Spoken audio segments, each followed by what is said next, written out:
Hello, everybody out there. This is Don't Let's Start, a podcast about They Might Be Giants. My name is Jordan, and You don't remember your last name? you caught me not being able to decide whether to say my last name or introduce you. My name is Jordan. How about the thing where there's a quote in the middle? Jordan, the dude, Cooper or something? That's you. That's what me. we call you. And this is my co-host, Dave. I'm Dave Fox. And this is a bit of a sidetrack for us, a little of a, the service road. Yeah. I've been wanting to do this for literally years. And what we're going to talk about is the song Everything You Know Is Wrong by Weird Al, in quotes, Yeah. Yankovic. Nice. Weird Al made a They Might Be Giants parody. Yes. Which is this song. I know that for me, I didn't know this was a They Might Be Giants parody for many years, even though I was fully a They Might Be Giants fan and a fairly enthusiastic Weird Al fan. Wow. So, I remember in 1996, the album Bad Hair Day. I'm sure you remember that day, Dave. Oh, yeah. I remember going to Sam Goody's in our neighborhood and picking it up, and I was very excited. I'll bet you were. To me, and to many fans of Weird Al, Everything You Know Is Wrong, it kind of just sounds like a typical Weird Al song. A bunch of weird, crazy, surreal stuff happens. There's a lot of funny imagery. Sure. There's non sequiturs. And, Weird Al has done this in other songs of his. Like, he has a song called Stuck in a Closet with Vanna White that's almost kind of an identical structure where he's like, first this weird thing happened to me, and then this other crazy thing happened. Now I'm being followed by these Russian spies. They give me some Velcro and an order of fries. Suddenly I'm bowling on the Starship Enterprise. I fall down a hole and that's when I realize I'm stuck in a closet with Vanna White. Well, in the song, it's a dream he's having, but he's also done this with his song Albuquerque, which is a long... Oh, I know that one. Yeah. Oh, I should say I'm a big Weird Al fan and maybe expert. But wow. Look, I mean, he was the first music I ever bought. Sure. I think a lot of Weird Al fans have this experience. Well, I have only a passing knowledge of the man. I know that we've talked about, you have a lot of respect for his style parodies, as they call, because of the musicianship, right? And I know him and his band are incredible musicians. So probably the style parodies and even the originals, I think the few that I've heard hit me harder than the straight parodies. What would be a straight parody that you enjoy, do you think? Oh, if there is one. I really like, was it Trapped in the Drive-Thru? That's a great one. Yeah. That made me laugh a lot, I have to say. That one's really successful because it's one joke, but it doesn't stop being funny as it goes on for 11 minutes or what have you. Yeah. So I'm kind of similar. It's not like his straight on parodies. Sometimes they're very funny and impressive, but for me and a lot of Weird Al fans, you'll hear this a lot. I think there's 5,000 Weird Al podcasts where they probably say this. The style parodies are interesting because it's Weird Al as a songwriter and a composer. Sure. And also as a mimic in a way. Everything You Know Is Wrong is kind of one of the most interesting examples of this. Sure. And it's one of the few where I'm intimately familiar with what he's parodying. There's others like his Talking Heads parody, Dog Eat Dog. I know all the reference points in that one, or his Devo parody, which is a really great song. I know you played for me his recent, was it either Pixies or Foo Fighters? Both. He did both on his new album. And I was very impressed by those. I mean, it was almost like we don't need those guys anymore, right? Yeah. Am I right, folks? Exactly. So anyway, I'm a big Weird Al fan. I'm a big They Might Be Giants fan. I've been dying to kind of... I'm a big fan of Jordan. Yeah. and all of you lovely people out there in Radioland. That's right. And I've been kind of dying to do an obsessive breakdown of Everything You Know Is Wrong, from the title to the very last note. And I'm going to take a walk. I spent all week, kind of going overboard. And what I want to tell people is that some of these reference points I'm going to point out, I don't know that these are this is kind of a fun guessing game. Yeah, I'm not saying Weird Al definitely had this in mind. I'm saying these are things he might have been thinking of. Some of them are obvious and direct, but a lot of Evil them... Twin stuck out to me as being that's the big one. Pretty obvious one. Yeah, that he put that in there as kind of the major clue, I thought. Because be honestly, without that, it would be debatable. Is this a They Might Be Giants thing, right? For a while, I've been obsessed with this song where it's why does it sound like They Might Be Giants, but I can't really pinpoint the specific They Might Be Giants song, but it just does the things that they do, though with a little bit more of humor. Though that might be debatable because there's some They Might Be Giants songs that are very funny. I wanted to quickly give very quick context for Weird Al and They Might Be Giants, which we've talked about on our podcast. And Weird Al actually comes up quite a bit. Yeah. First, I want to show evidence or confirmation, I should say, that Weird Al is, in fact, a big They Might Be Giants fan and, in fact, made this song as a tribute to them. Weird Al would do Al TV, where he would take over MTV, and then later it was VH1 for a while, and play his favorite music videos or music videos he likes to make fun of and do kind of parodies of and stuff in the show. In Al TV from the 80s, he played Put Your Hand Inside the Puppet Head. Put your hand inside, put your hand inside, put your hand inside the puppet head. You know, when I see videos like that, I just want to poke my eyes out with a swizzle stick, don't you? That's Put Your Hand Inside the Puppet Head. Just one of the many songs you won't find on my new album, Weird Al Yankovic's Polka Party. Does that mean he liked it? So yeah, there he's making a joke about not liking it, but I think he does like it because you'll see in this clip. Very confusing. This clip from Cutting Edge Chicago, which was a show I've never heard of, and from 1992, here's Weird Al talking about some of his favorite bands. I enjoy anybody or any group that's a little slightly left of center. I know you just had They Might Be Giants in here, and they're certainly one of my favorite new groups. There you go. All right. From the mouth of the man himself, the weird mouth of the weird man from the mouth of madness. But on top of that, there's specific discussions about They Might Be Giants and the song, and these are from Ask Al, which was a feature on his website for many years, and I'm actually on this. I don't doubt it. I asked a few questions, but I actually didn't ask about They Might Be Giants for some reason. But so here's a few things I want to show you, Dave. Someone asks him about what bands has he done like style parodies of, and he says, you know, Dare to Be Stupid, Devo, Doggy Dog, Talking Heads, You Make Me, Oingo Boingo, which, by the way, is an amazing parody of Oingo Boingo. It's as mind-blowing as this one. Everything You Know Is Wrong, They Might Be Giants. So there he says and what's the last one? And Germs, 9 Inch Nails, which is also an amazing parody. Guess who's a fan of that one? Yeah. Someone else asked him. My wife. Someone else asked him, have you ever met They Might Be Giants? And he says, TMBG is one of my favorite groups, and I've met the Johns on 1 or 2 occasions. I even asked them several years ago if they'd be interested in co-headlining a concert tour with me, but they weren't into it at the time. They were also too busy to do the Weird Al show last year. What, is it my breath? Huh. So we actually talked to Brian Doherty, They Might Be Giants drummer, about this sort of thing. And Brian had a story. You could listen to that episode. Go to the Brian Doherty episode to get the real answer to why they haven't played together. That's right. Maybe I'll just do that. I won't even say any more. But he discusses this exact topic because he was in the band when these things were happening in like 94, 95. This is from some weird archive that I found of this like interview with him online and some ancient online thing. And someone asked him if Everything You Know Is Wrong is a reference to They Might Be Giants. He says, yes, it is. He says, They Might Be Giants is one of my favorite groups, and when I do style parodies, I tend to pick groups that I really like because I happen to listen to their CDs anyway.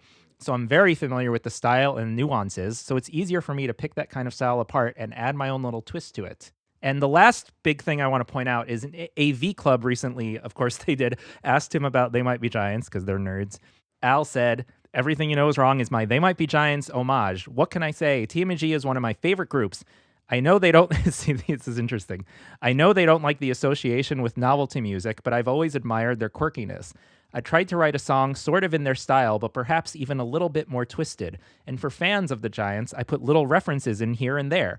Little allusions to other songs of theirs, and I'm proud of that because it's one of those songs where I think it definitely sounds like them, but it's hard to pinpoint exactly which song it sounds like. Yeah. A lot of my pastiches are like, oh, that's sort of this song mixed with that song, and this one is a little bit harder, I think, to decipher exactly where the inspiration is coming from, which is a perfect intro to what we're doing, because this is my attempt to decipher all of this. We're going to be going through this sort of second by second, starting with the title. Now, this is funny because right before you came over, Dave, I was kind of disproven in what I figured the title was a reference to. Now, what would you assume the title's reference to? Everything Right Is Wrong Again. Yeah. The first track of the first They Might Be Giants album is called Everything Right Is Wrong Again. Not only that, but as we'll see, there's a lot of possible references to that song. But what's weird, I guess that's appropriate that this is weird, is that someone on Ask Al asked him, is the title Everything You Know Is Wrong inspired by the Firesign Theater album of the same title? And he says yes, which is why the Firesign Theater is thanked in the liner notes.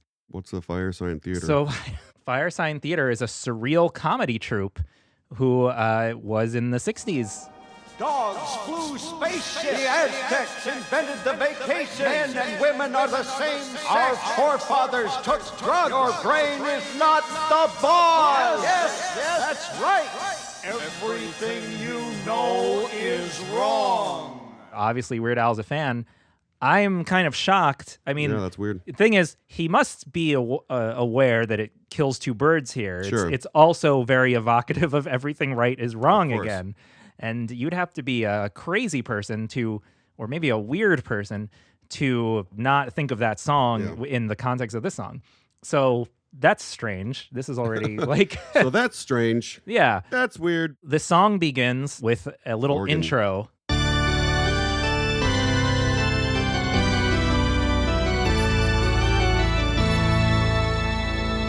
The organ intro, I was trying to think like what that could be. Here's a few They Might Be Giants songs that have an intro in that kind of way where it's a little bit detached from the rest of the song, where it's like no other part of the song sounds like that.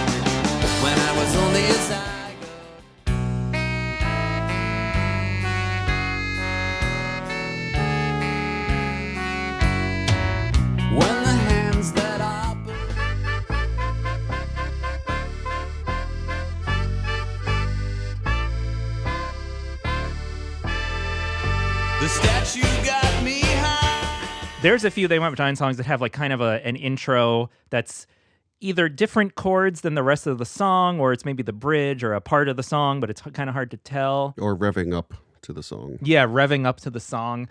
So one of those I played is The Statue Got Me High, and The Statue Got Me High came up a lot when I was trying to find references. I think that might be... I think in a lot of ways, the sound of The Statue Got Me High might be like the main reference point in terms of like the way the band is playing and all the things that come in and out. The track overall sounded like an Apollo 18 era kind of thing. Yeah, there's so many Apollo 18 things. That must be an album that he really loves. Okay, so then after that intro, we've got the quintessential They Might Be Giants musical motif, which I don't know the name of it, but I've just been calling it stabs, guitar stabs. Dun, dun. Staccato, right? There's probably other like technical names for what that is. And that's one of those things where I've always been like, this is so They Might Be Giants, but I've never sat down and been like, what songs contain this dent thing? Almost all of them. Almost all of them. As you'll hear, let's listen to a bunch of They Might Be Giants doing that. There's even some where it happens right in the intro, just like in Everything You Know Is Wrong. Everything right is wrong again.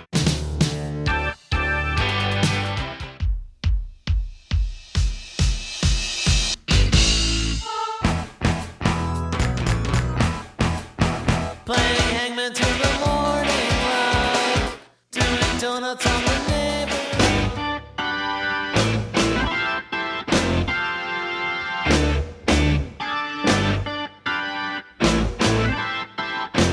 I heard a sound, I turned around to find the thing that made the sound. Look at you as if you're some kind of rhythm section one, and no others need fly to the rhythm section one. The day that love came to play, bullets through the atmosphere. Here they come.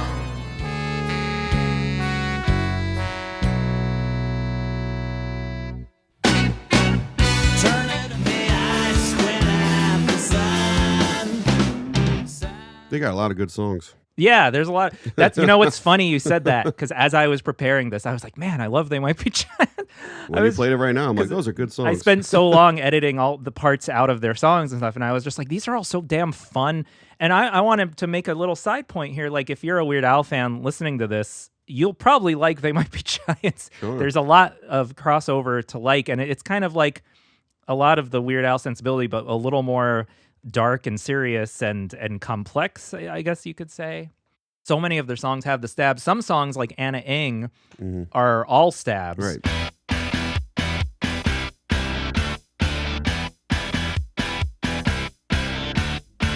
Make a hole with the gun perpendicular to the... Or Your Racist Friend is also like, the verses in Racist Friends are all like 2 guitar steps, like dun, dun. Right. It was the loveliest party that I've ever attended. If anything was broken. It's in so many of their songs that it's crazy. So there's that. Then there's the overall sound of like the verses. I was driving on the freeway in the fast lane with a rabid Wolverine. So there's this like organ sound under everything. Yes. That kind of remind me of the sound of Birdhouse in Your Soul. I have a secret to tell from my electrical well. It's a simple message and I'm leaving out the whistles and bells. It kind of reminded me of Hey Mr. DJ, the way the verses sound at He times. said to think long-term investment and that all the others have forgiven themselves. He said the net reward would justify the colossal mess they made of the... It's basically a very John Linnell thing, is to play that kind of organ sound throughout the verse. Now, obviously, there's just something else I thought of. The things he's parodying from They Want Giants, a lot of bands do these things too. It's not like They Want Giants are the only band that does like guitar hits or organ sounds. I just want to make that clear in case anyone's like nitpicking. Angry. Yeah. So the first line, I was driving on the freeway in the fast lane. Now, right away, everything right is wrong again. It's the first thing is that they're driving in like, you know, they're in a runaway car or whatever the hell. Driving's a huge motif for They Might Be Giants. Everything right is wrong again, just like in a long, long trailer. All the dishes got broken and the car kept driving, and nobody would stop to savor. Birds fly into my windshield, bugs fall from my... I took that car for a ride. That's right. And in '94, they released this album, John Henry, which is it has a lot of songs that reference driving. It's just a foolish drive away. It's just a foolish drive away. Big hands on 120, little hands on E. I got a ride home with a drunk guy. When the indicator says you're out of oil, should you continue driving anyway? This really leads me to believe that he definitely listened to a lot of John Henry, a lot of Apollo 18, and that Everything Right is Wrong Again is a huge important thing in this. Yeah. The next lyric, he says, with a rabid Wolverine in my underwear. Freeway in the fast lane with a rabid Wolverine in my underwear. When I don't think that strikes me as very TMBG-ish. Really? I mean, they do have a lot of songs about animals and science and nature, but it seems fairly arbitrary for comedic value. Well, yeah, so that's the thing, is it's still a Weird Al song. So there's a few moments that are just like kind of the kind of lyrics Weird Al does a lot. But allow me, Dave, to play you a little montage of all the times not all the times. How about this? Because it was too overwhelming. Some of the times They Might Be Giants mention animals. The words I'm singing now mean nothing more than me out to an animal. Wake up and smell the cat food. And so I'm going down to Cowtown. The cows are friends to me. I don't understand what you did to my dog. I don't understand what you did to my dog. I want to thank you for putting me back in my snail shell. Mammal, their names are called. There is a paw, the bat, the cat, dolphin and dog, koala bear and hog, the fox, the ox, giraffe and shrew, echidna, caribou.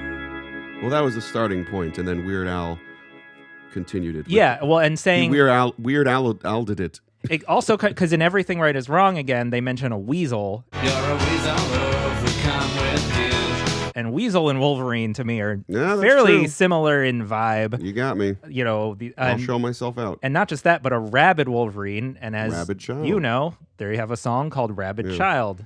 Oh, all right.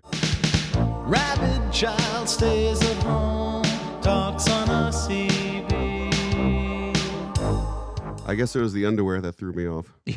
Well, we're going to get into clothes stuff in the next in a later verse because I have a whole clothes thing. You going almost on said the here. next episode, didn't The you? next episode. The other thing I wanted to kind of generally touch on is the vibe of the first verse, and it's like there's this random guy, who pops out from Right. behind him in the car, and it's like he's kind of like messing with him.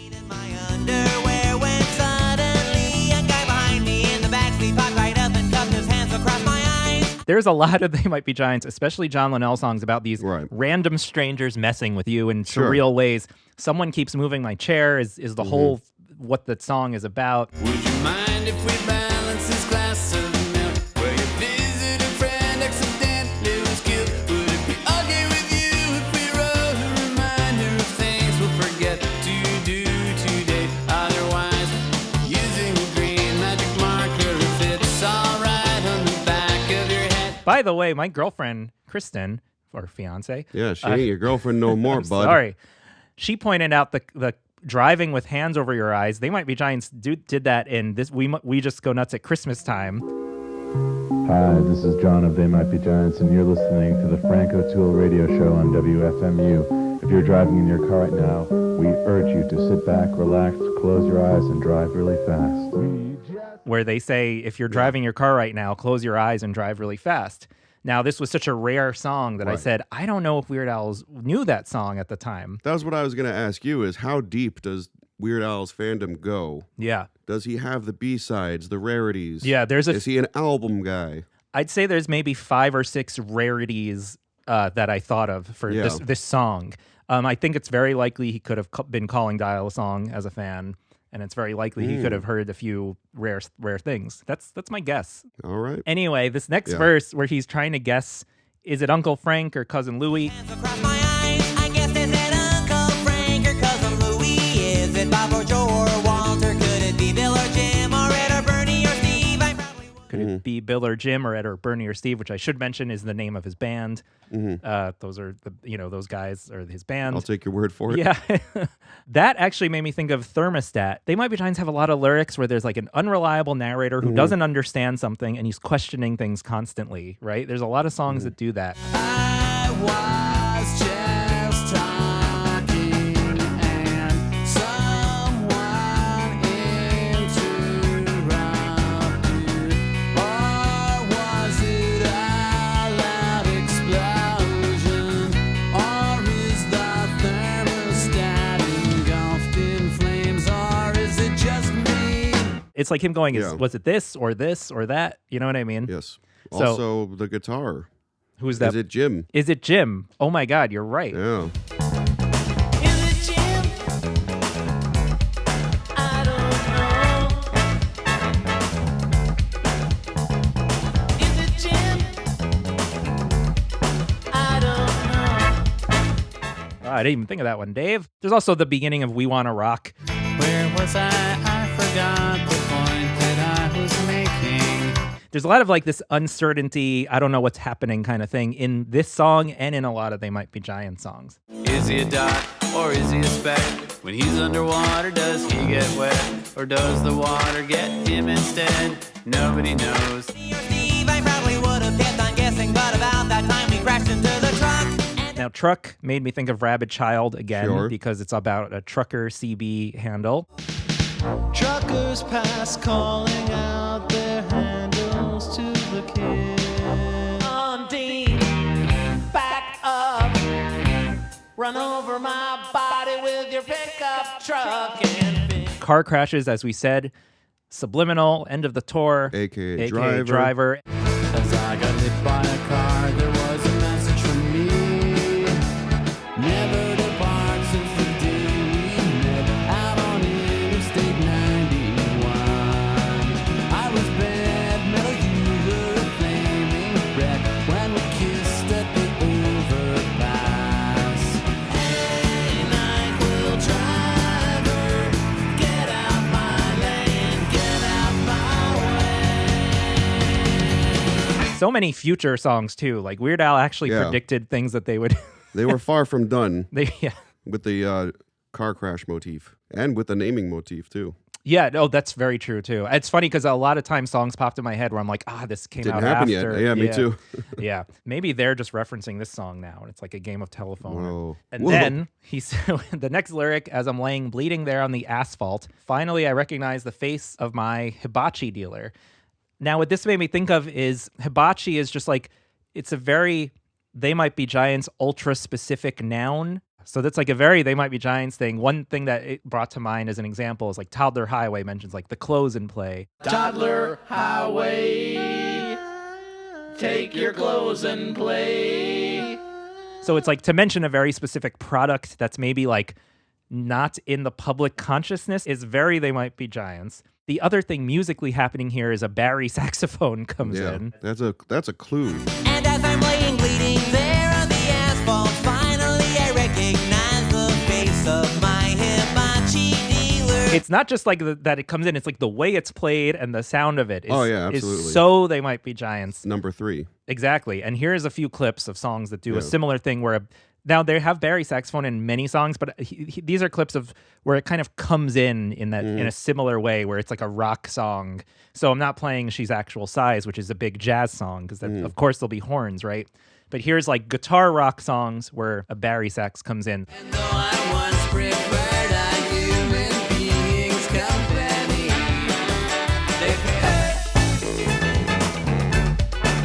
who's that playing? Everything is catching, yes, everything is catching on fire.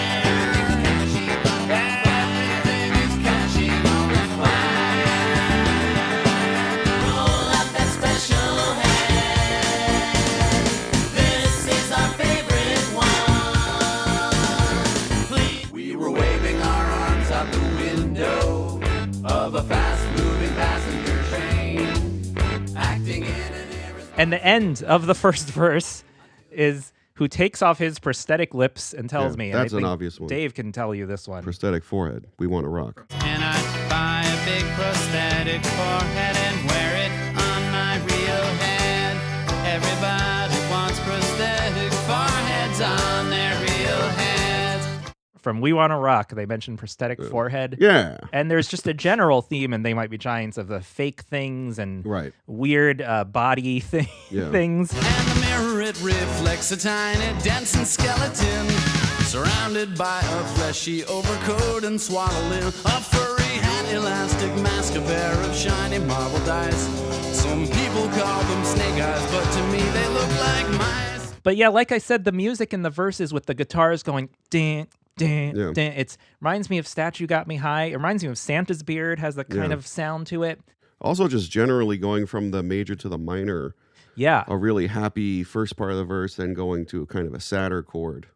I don't know if it's literally a minor. I just assumed it was, but No, it sounds like Linnell's songwriting in the way the chords all flow into each other, but it's not the obvious, thing that you might do. It's not like a simple Ramones type thing. Exactly. It's really like a journey.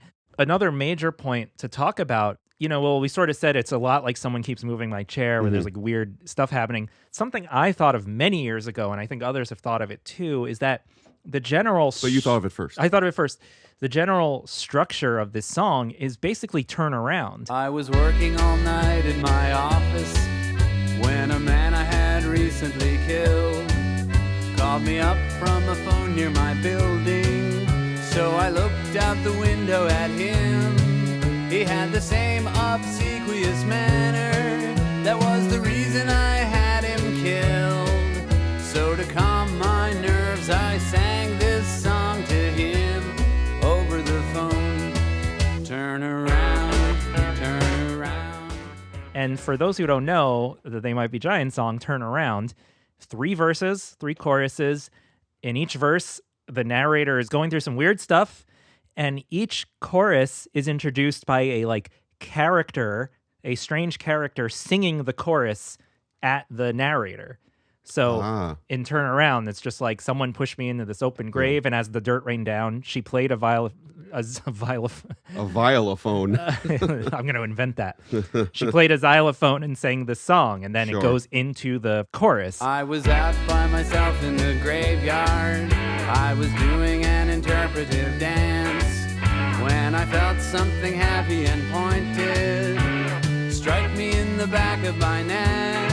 And then the ghost of my dance instructor pushed me down into an open grave. And as dirt rained down, she played a xylophone and sang me this song, Turn Around, There's that like super huge similarity. And by the way, I want to point again, Weird Al has done these kinds of songs before where a bunch of weird stuff happens. But if I were to pick one song that's like a one-to-one analog of this one, it'd be Turn Around. I think not exactly the same kind of instrumentation or anything, but just like in terms of like what, how The you would journey. describe. Yeah, exactly.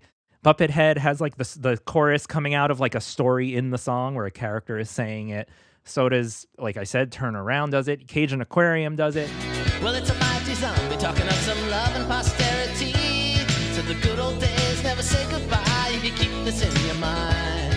Need some loving arms, need some loving arms. And as you fall from grace, the only words you say are, put your hands out the puppet. Then you hear, a moment too late, the sound coming over the phone.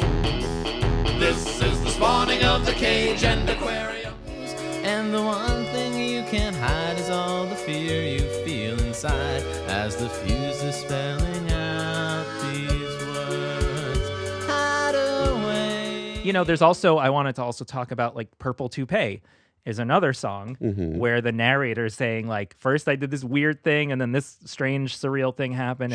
And now Purple Toupee has like a meaning behind it, which we discussed in our episode. But it really has a similar structure. And it's something Linnell just sort of does a lot where it's like, I went through this surreal stuff and then here's what happened. I don't disagree. I remember the year I went to camp. Heard about some lady named Salma and some blacks. Somebody put their fingers in the president's ears. And it wasn't too much later they came out with Johnson's wax. So the chorus now is a very Linnellian, John Linnell chorus. We can talk about the harmonies because he's singing, everything. And in the back, it's like, everything, I was thinking, like, I know that's a John Linnell harmony in a lot of ways. Prosthetic lips and tells me everything you know is wrong. Black is white, up is down. And so a few songs that do that are these songs. I should be allowed to think. I should be allowed to think. I should be allowed to think. And as the screaming fire engine siren fills the air, the evidence will vanish from your charred and smoking chair. By rocket to the moon, by airplane to the rocket, by taxi to the airport, by front door to the taxi, by throwing back the blanket hanging down the legs. There's just a very high, higher Linnell voice singing with the normal one. I have two questions. Okay. First question. Do you think the style homage is more representative of Linnell than Flansburgh overall? I do, yeah. There's much fewer Flansburgh references. Like almost all of my clips that I prepared are Linnell songs. Yeah, I was noticing that too. I was like, what's up with that? It makes sense for They Might Be Giants parody because as we've talked about, a lot of Flansburgh songs tend to be genres, other kinds of songs, whereas Linnell is his own. He's just kind of his own musical. He created his own genre, really. And then you would know better than me because you're a Weird Al fan. Yeah. Is he singing a little bit more nasally than usual I think really hit it home? I was thinking about this when you were on your way over, actually. It's basically his own voice, but I think that he's cranking it up in the harmonies and a few other parts maybe. But it really is like he just happens to have a nasal voice similar to They Might Be Giants' nasal voices, which I'm sure they're thrilled to be told. Yeah. Although they can sing incredibly low as well. That's right. Yeah. And deep. So it's kind of not really how they sound. Yeah. And it's, if anything, it's more of a Linnell voice than a Flansburgh voice. But it mostly just sounds like it's a Weird Al original without almost any parody to a lot of fans who don't know about They Might Be Giants. Right. So in the chorus, the first line is, he says, black is white, up is down, and short is long. I just thought of thermostat, turn it up, turn it down. Turn it up, turn it down. up and down kind of thing. I know there's probably other examples. By the way, please comment or whatever if you think of other examples. I would love to see that. Then the next line. And like and subscribe. Yeah, exactly. Hit that bell. Exactly. Black is white, up is down, and short is long. And everything you thought was just so important doesn't matter. Everything you thought was just so important doesn't matter is such a They Might Be Giants theme. Yeah. They have a lot of songs about like your mind being changed by some mind-blowing I like what you're doing with your hands there. Yeah. Really hits it home. Trails. Yeah. Mind-blowing revelation that's often done in a surreal way. For example, like Whistling in the Dark is kind of like that, where, again, weird stories. A woman came up to me and said, I'd like to poison your mind with wrong ideas that appeal to you, though I am not unkind. She looked at me, I looked at something written across her scalp, and these are the words that it faintly said as I tried to call for help. There's only one thing that... And then it's similar idea where then she sang this, you know, this song appeared or whatever. Right. It's like so similar to his style. This also, doing this made me really realize what like Linnell does like as a songwriter. Like, and it's not that he doesn't do other things too, but he has so many songs that fit this bill. It's where he shines. Statue Got Me High is another one where it's about like this thing totally blew my mind and now I'm not the same anymore. The stone had called to me, and now I see the things the stone has shown to me. A rock that spoke away.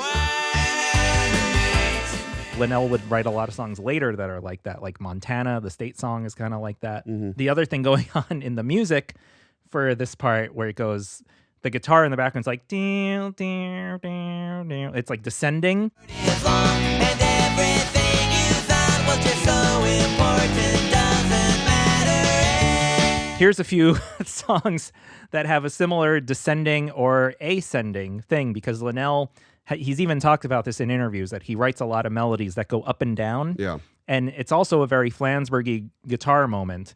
Don't let's start. This is the worst part. Could believe for all the while that you were my precious little girl, but don't let's start. I've got a weak heart and I don't get around how you get around.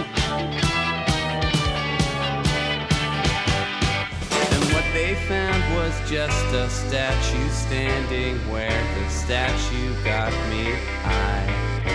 And what they'll find is just a statue standing where the statue got you high.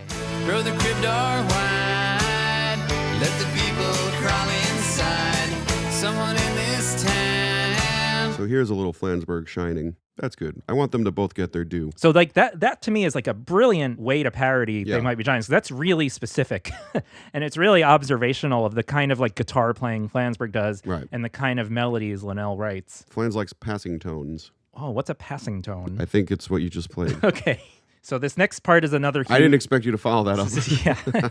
This next part is another huge section, I'm sorry to say. Everything you know is wrong. Just forget the words and sing along. All you need Just Forget the Words and Sing Along is such a They Might Be Giants. I know. I was like, but how could I sing along Yeah. So if I forget the words? there's two They Might Be Giants things going on here. One is the self-contradictory Right. wordplay, forget the words and sing along. And the other is the song within a song motif, where it's a song that mentions that you're hearing a song. Right. So let's talk about one and then the other, because this is happening here. This is happening. This whether is we like it or not. This is happening. I'll play clips, but just a few I want to talk to Dave about. You know, I think the main forget the words and sing along thing, you've got Weep Day, which again, did Weird Al hear Weep Day? It was on Dial-A-Song, but it says, there's a line where he sings a line and then he sings, I didn't sing the line before this one. It's like, yes, you did. We just heard it. I didn't write the words you hear me sing. I didn't sing the line before this one. Stompbach says, tell the wordless message. My Evil Twin has tons of wordplay in this vein where it's like the same thing, but it sounds like it's a different thing. He always wants to start when I want to begin. You know, even something like Anna Ing where it goes like, Listen and hear my words to the ones you would think I would say if there was a me for you. they do a kind of a tongue-twisty thing where you have to like break the lyrics down piece by piece and be like, wait, what's he saying there? In Everything Right Is Wrong again, he says, heard the voice that makes the silent noise. That's very similar in my mind to what Weird Al is doing there. And I'll play a few more clips that mention this contradictory thing. I think we believe you. He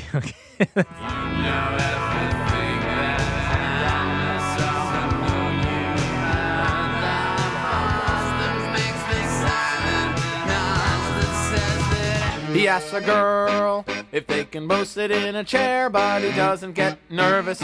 She's not really there. I was uncomfortable, now I'm uncomfortable.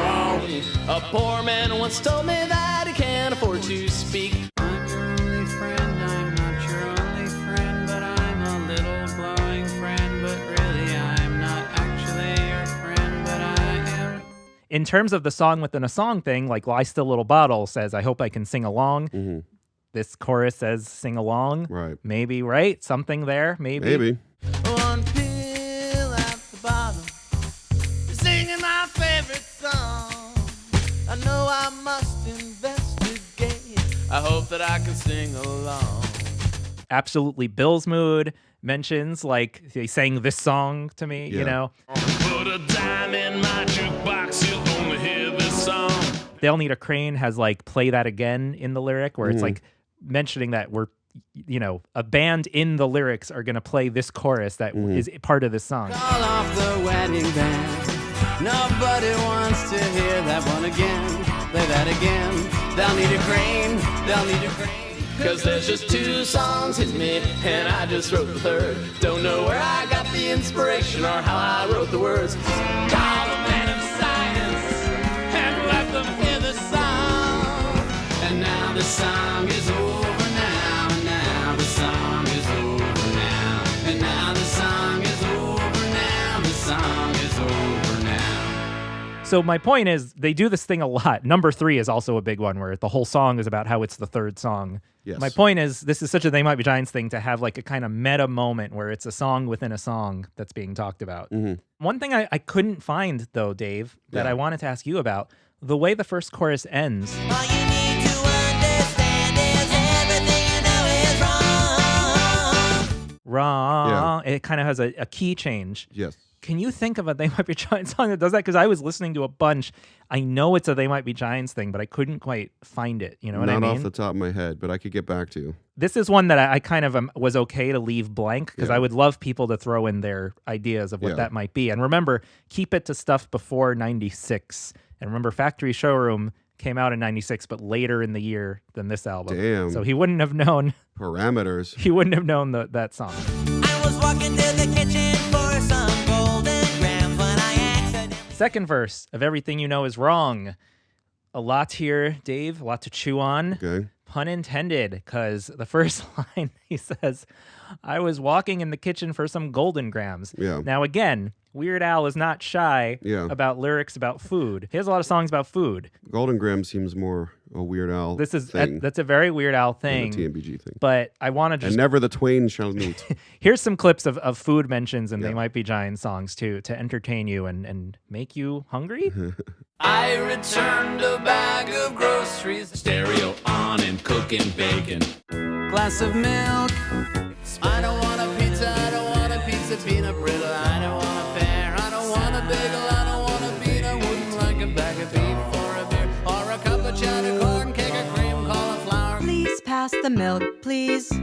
Hope That I Get Old Before I Die mentions a kitchen table. Maybe that was on his mind. Maybe it's just a coincidence. Like I said, this is all speculation. I'm trying to leave no stone unturned here so that no one gets mad that I left out something. I'm mad. Clear off the kitchen table, darling, for on the kitchen table I must lie. I will say there is one They Might Be Giant song that mentions a cereal, which is our theme song for the podcast, which is Hey Everybody. Please, please, please, please. I'm Frankenberry.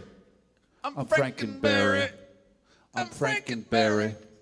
I'm Frankenberry. Further into that song, past what we use as the theme song, Yes. they well, it's not so much singing as it is yelling, but they sing about... They state boldly.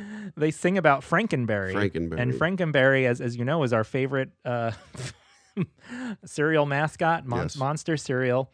So maybe, again, that's a really rare one. They also used it to open shows, and Weird Al has been to They Might Be Giant shows. We know this for a fact.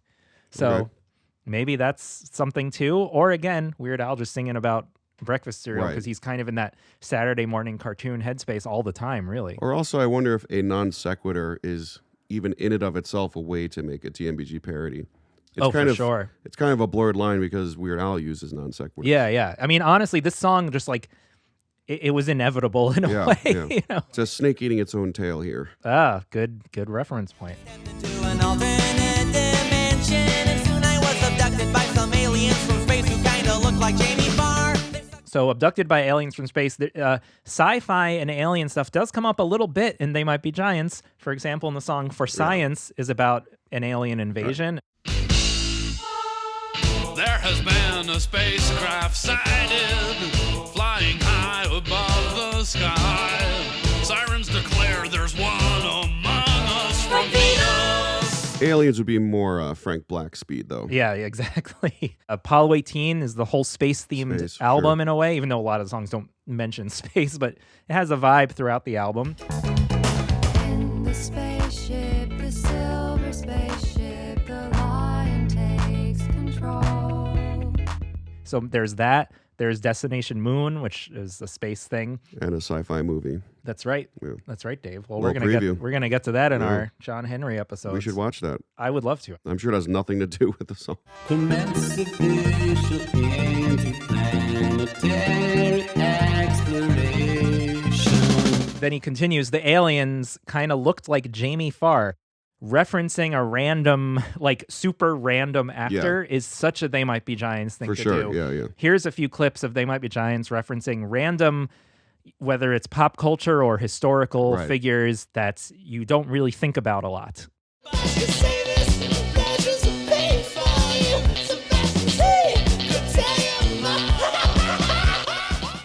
Hello, this is Leslie Down with the Daily Home Astrology Report. There might be rain, there might be wash, there might be Dr. Spock's backup man. Free to come and go, or talk like Curtis Blow. The day Marvin Gaye and Phillips got married. Here's the body horror part, Dave, that we were hinting at. They sucked out my internal organs and they took some Polaroids and said I was a darn good sport. They Might Be Giants do have some disturbing things. There's Nothing's Gonna Change My Clothes to me is like nonstop body horror. If you like look into it, Letterbox mentions Took a Bite Out of My Spine. Mm-hmm. I'm sure there's more, but there's only so many hours. There's only exactly. All the people are so happy now, their heads are caving in. If I had a pair of eyes in the back of my head for each time, you forgot to think of all the things you forgot to talk about when you took a bite out of my spine. Then we've got the whole rest of the verse. And as a way of saying thank you, they offered to transport me back to any point in history that I would care to go. And so I had them send me back to last Thursday night so I could pay my phone bill on time. So it's funny, I was like, They Might Be Giants have songs about time travel, right? And they do, but past 96. Yeah, I was going to say. They don't quite have that before that. But there is there's a mention of a phone bill. And They Might Be Giants have so many phone mentions and also just that kind of apartment life vibe. The minutia of just like living in the mundanity in a place. So, but here's a bunch of references to the phone, which like just a They Might Be Giants parody has to mention a phone. Like it just has to. And I think that was intentional on his part. Yeah, I was going to ask, don't you think that's a little general? It's general, but I don't know. Phones are so integral to They Might Be Giants history. Dial a Song. And all the stuff. I mean, they have an album called Phone Power. Yeah, now they do. Yeah, maybe it wasn't intentional, but he might have, the thing that might have happened, he might have written the lyrics and then like later realized like, oh, yeah, that does fit. Telephone call for Mr. Horrible. A woman's voice on the telephone. Put down the phone. I'll find your answering machine. The sound coming over the phone. Then the phone rang off the hook and When the phone inside a ribcage rings, it's not for me. But when the phone inside a ribcage rings, it's not for me. Hey! And then this next one is a huge one.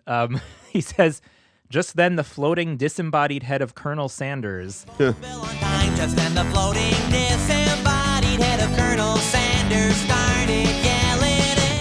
There's one song from that time that literally says the words disembodied head, and it's When Tornadoes Take Over the World. Your friends will be swirling right above your disembodied head. When Tornadoes Take Over the World definitely was on Dial-A-Song. He definitely could have called and heard it, and it says disembodied head.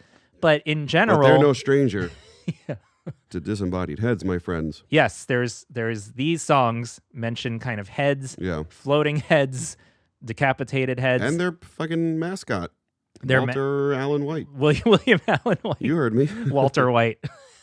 William Allen White. Johnny White. They have in their music video like a big floating head guy. Did a large procession wave their torches as my head fell in the basket. And this is the Hall of Heads. One step through the doorway. Roll up that special head. Should you worry when the skull head is in front of you? He showed me how to spin my head round and round. Now the Colonel Sanders thing, it really only makes me think of more pop culture. Well, it's like the Jamie Farr thing. Fictional, yeah, but in terms of like fictional, they mention Deputy Dog and Don't Let's Start. They mention Olive Oil in Rhythm Section 1 ad. And I wish they would stop saying dabba dog dog ding dang dabba dabba dog dog ding dang dabba dabba ding. Do you sing like I live on purpose? You guys must be into the Eurythmics. Okay, so then after the second chorus, we've got the mind-blowing, in my opinion, bridge of the song. I would agree with that. Yeah, Dave, I'm curious, like, what were your impressions of not just the song, but like... Well, he's a hell of an accordion player. Yeah, that's right. To understand is everything you know is wrong.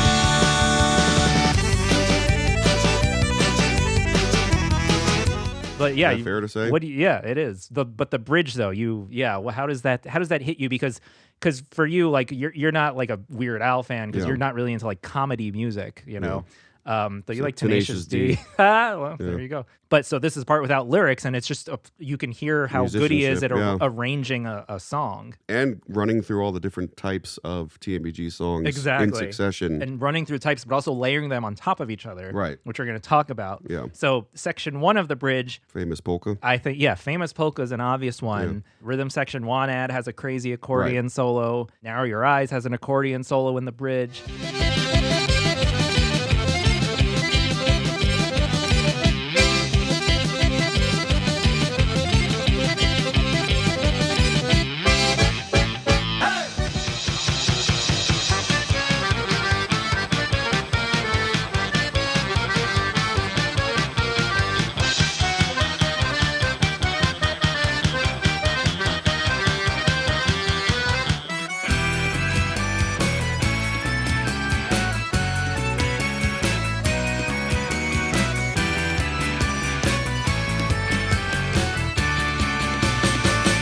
But there's also other things going on. So you've got in the background, you've got like cha-cha, cha-cha, which reminds me of the Purple Toupee bridge. Well, it's sort of the bridge. It's how the song ends, which is like, it goes like la la, la la.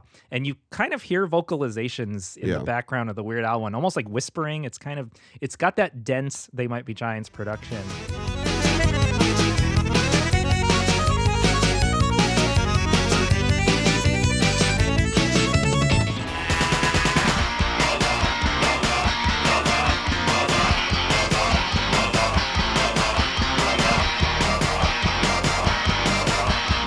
There's also a synth happening under the accordion and under all that. It's like,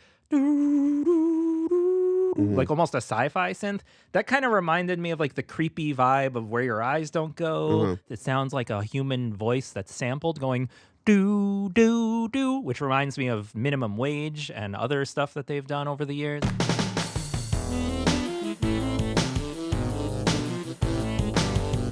Where your eyes don't go, filthy scarecrow waves his broomstick arms and does a parody of you. nicest thing you do. Minimum wage! Yeah!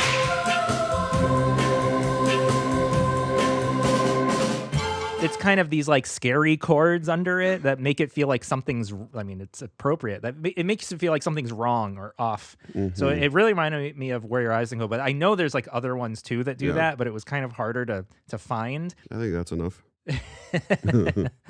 Oh man. And then the next section of the bridge is like you got all these Bari saxes and synths coming in. The synthy saxy stuff reminded me of like the hacha synth horns, which kind of sounds like a sax, but it's like they messed with it. You know what I mean? But it also reminds me of like the bridge for like Statue Got Me High, or all these saxes come in. Birdhouse in Your Soul. Right. I'm actually surprised there's not more Birdhouse reference points, since that was like a huge song for them. But I actually like that he kind of avoided the obvious ones like Particle Man or Birdhouse. Right.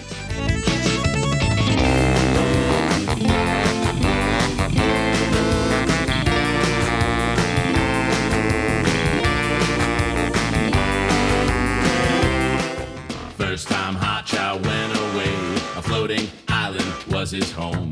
Then the phone rang off the hook and Hotcha had to come back home.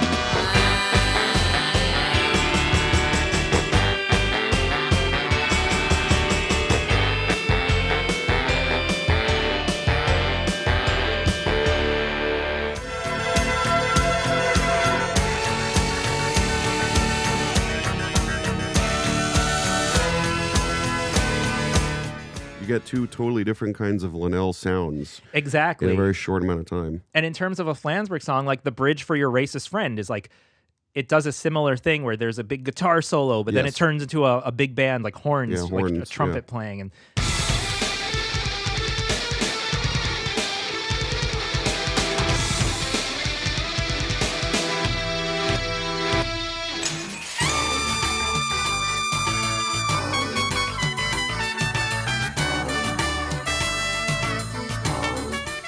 this kind of has like a macro and a micro thing where it's, you know, you can analyze each little part as like, this sounds like this They Might Be Giants song, but on the whole, They Might Be Giants do this thing a lot where there's these bridges that keep changing genres because I guess they're like ADD or something. They just want to keep, they don't like a song being They have too many ideas. Stale. Exactly. And then the third part, this surf guitar comes in, and what did that like? Like, it's very Flansburgh-y, the playing, because it's kind of simple. Yeah. It's not a shredding thing, because that would be like... It's funny, there's actually a lot of Weird Al songs, because his backing band are such amazing musicians, he has a lot of like rock and metal and AC/DC parodies where his guitarist just shreds. Right. But he knew not to do that here because there's no shredding on They Might Be Giants songs. Yeah, that's right. One or two notes. Yeah. For noise. Yeah, so like he knew not to do that. So what he does do is this like very melodic, Flansburgh-y kind of guitar line.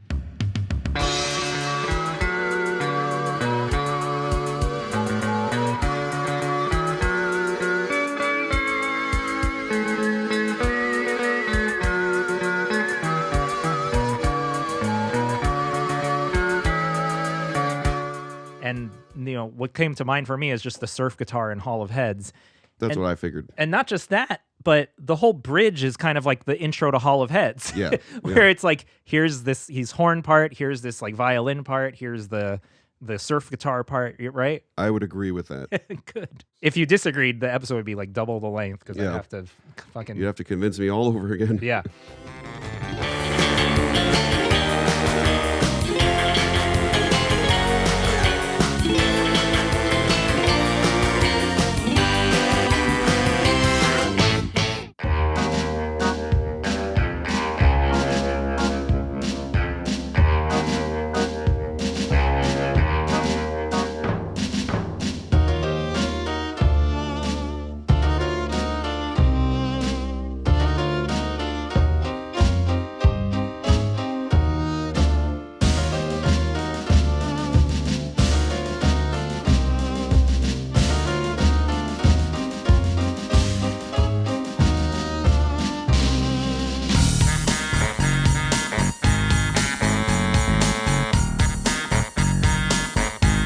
So anyway, just on a personal note, I love this bridge. Yeah. Weird Al has a few really cool bridges in his original songs that I've loved. I've loved the bridge.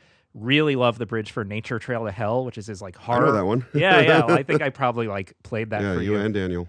It's like it's a horror movie tribute. Yeah. And the bridge is this like mind-blowing like string section piece that's like really ambitious. And he has a few other bridges or instrumental sections in his songs where he's like, whoa, like I almost wish he would just like write pieces, you know, like instrumental pieces. Well, I like his original songs a lot from what I've heard.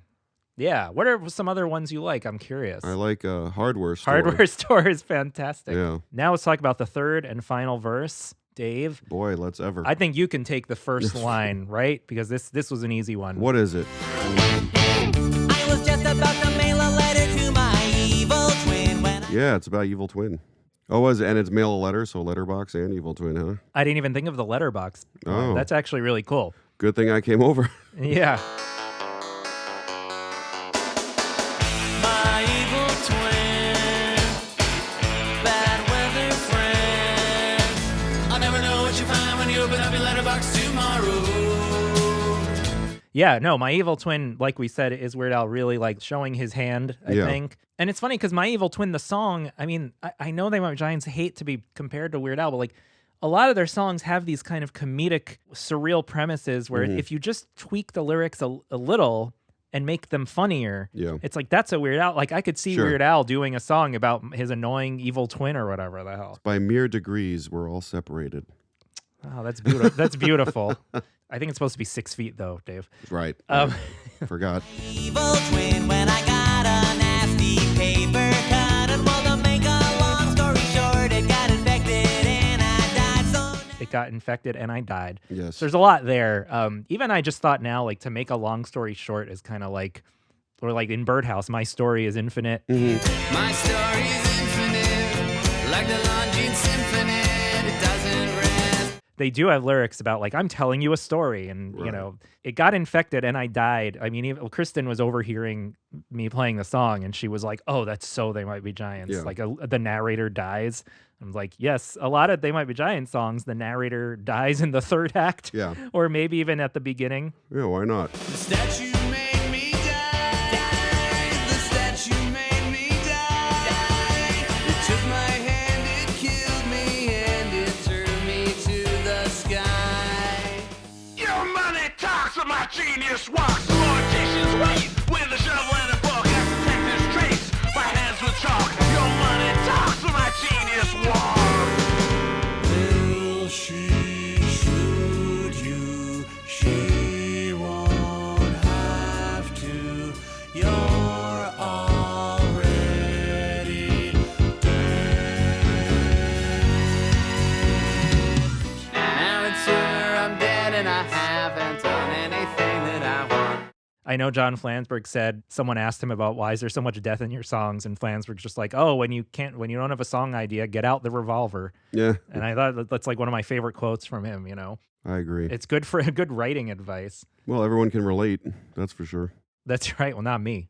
You're going to live forever. Yeah, aren't all Jews? Flagged on YouTube. Well, we take that secret potion that they there is this kind of thing in They Might Be Giants where it's like the paper cut causing the death, like a mundane or a strange, silly death, you know, kind of contrasting that. What do you think about that song Dead? Dead is a big one. That probably relates. I plan to play a little clip or two. Yeah, there's a lot of dead in this. Yeah. There's like I said, there's maybe a little less flood than you would think, being that it's such a popular album. It's really Apollo 18 and maybe the first album a lot. Not much Lincoln. Not much Lincoln. I even wanted to talk about, because I was trying to dig into like the bass and the drums. Yeah. Because a lot of times in Weird Al style parodies, his band is super copying the bass style and the drum style. But in this one, they're kind of just going with the song the way it is, really. Like the drummer's not doing any of the crazy robotic They Might Sure, Be yeah. Giants rhythms. He's just kind of keeping it steady, doing a fine job, but it's not, it doesn't strike me Oh, I as- guess it's a failure. specifically They Might Be Giants. The bass is They Might Be Giants bass. I feel like not till they got a real bass player did their bass get super elaborate and complicated. It's actually, there's not too much to look into there, but if anyone has any comments again about that, I'd love to hear it. And I died, so now I'm up in heaven with St. Peter by the pearly gates. And it's And we've got two They Might Be Giants songs that mention St. Peter. Yeah. Do you know what they are, Dave? Pop quiz? A road movie to Berlin. Yes. And Dig My Grave. That's right. That's why we have a podcast. Pretty about good off They the Might top of Be my head Giants. for the end of the day. Yeah. I'm pretty tired. She's an Angel is also a song Yeah. that kind of, some of it seems to take place in like a heavenly Sure. area. It's a little ambiguous, but there's like talk about that sort of thing in that song.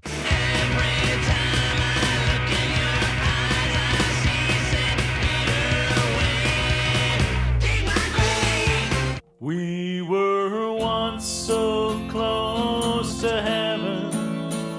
Peter came out and gave us medals. When you're following an angel, doesn't mean you have to throw your body off a building. Somewhere they're meeting on a pinhead, calling you an angel, calling you the nicest thing. The afterlife, death, They Might Be That's Giants. a big one, yeah. But again, I also just repeat, like Weird Al jokes about death all the time in other songs of his. Like that's why when I was a little kid, I liked the dark sense of humor. There's a lot of like murder and death and like insanity in Weird Al songs. Like Edward Gorey. Yeah, that's the thing that I always loved about Weird Al is it's not like squeaky clean kids music. It's why it really appeals to like weird little kids, And we're all weird little kids inside.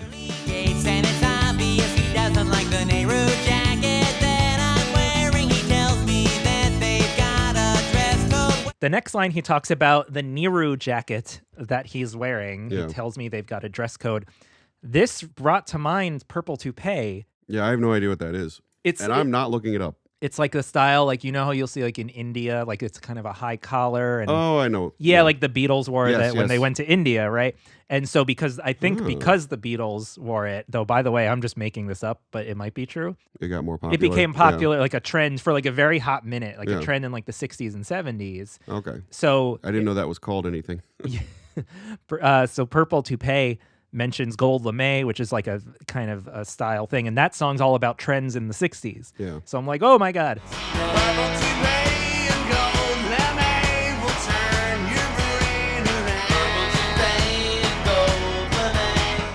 I've Got a Match mentions a stupid looking hat. Nothing's going to change my clothes. Nothing's going to change my clothes. And 32 Footsteps mentions brand new Indian headdress. And Dinner Bell says dinner jacket. Yeah. But again, I don't know if that's what he's referencing, but it's the same word. So you got to give me points for that. Partial right? credit. Right, people? 32 feathers in my brand new Indian headdress. Take off that stupid looking hat you wear. Is there still dinner on my dinner jacket till the dinner bell rings? 'Cause I know nothing's gonna change my clothes ever anymore. So then he lets me into heaven anyway, but I get the room next to the noisy ice machine. Ice machines are in... Is it always the way? They're in hotels. They Might Be Giants mention hotels in a few songs.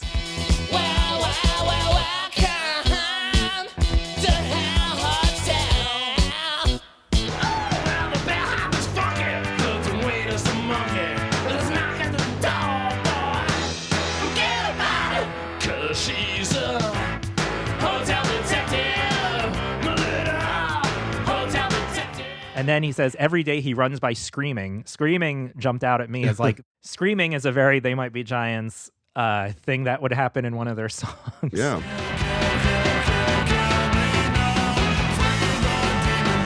And she stands beneath the mistletoe screaming for him to stand beneath the mistletoe screaming. After killing Jason off and countless screaming Argonauts. And then also at this point in the verse, a little Whizzy keyboard comes in. Did you notice that? It's possible. Who knows? Dress code, well, he lets me into heaven anyway, but I get the room next to the noisy ice machine for all eternity and that little, hyper whizzy keyboard part reminds me of, again, Everything Right Is Wrong Again. And like towards the end of that song, this little hyper whizzy keyboard part comes in. Everything that's right is wrong again. You're a weasel, come with you. Weasel of a coon, but not before the damage done. The healing doesn't stop the feeling. Everything right is. And there's probably other They Might Be Giants songs that have a similar thing. But like it's just such a it's a perfect They Might Be Giants thing to like bring that in towards the end, And again, like we said, really earlier They Might Be Giants is the more hyperactive, caffeine driven, like style. They got a little more like not mellow at all, but a little more like John Henry's, like a little more mid tempo songs and they have a little more weight behind their songs. Yeah, and then the way the verse kind of ends like the noisy ice machine, these like big hits. That reminds me of Statue Got Me High. And now the constant snare hits. Yeah, the big hits and the guitars smashing along with it. The statue got me high. The statue got me high. Someone keeps moving my chair.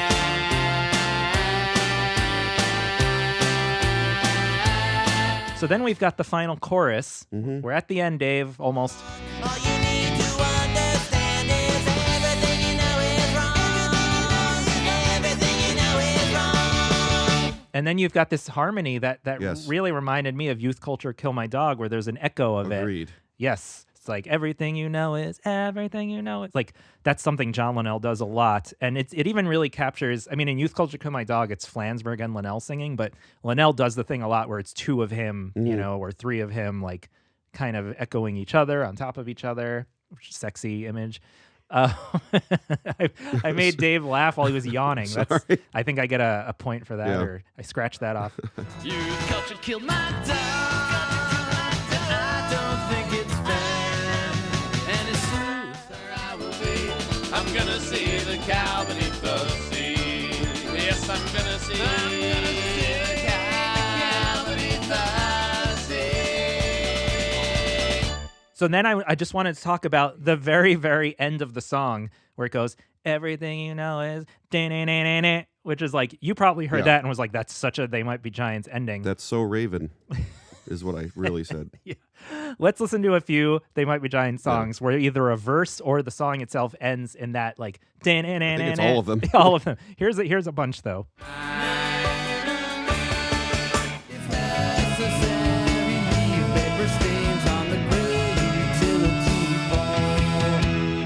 Appreciate the man. So light encountered when I thought it was a window. I want to thank Peter Gritch for supplying those clips of Weird Al mentioning They Might Be Giants. That was a rare thing that he provided me, and he brought it to my attention. I also want to thank just TMBW and everyone involved in TMBW. A lot of this was off the top of my head, but probably more of it was from scrolling the themes category on TMBW. So that's it for now. That's everything you know is wrong. All of the They Might Be Giants references I can think of. I thought of like 3. Yeah.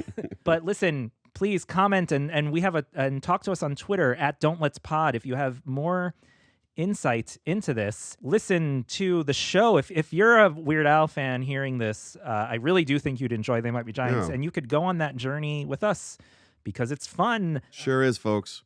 This is a mere taste of how fun it is. Email us at don'tlet'sstartpodcast@gmail.com if you want to talk to us about anything. You can support the show at anchor.fm/don'tlet'sstart. Please come back to the YouTube channel, which will have more videos. Thanks, guys. Bye-bye. Bye.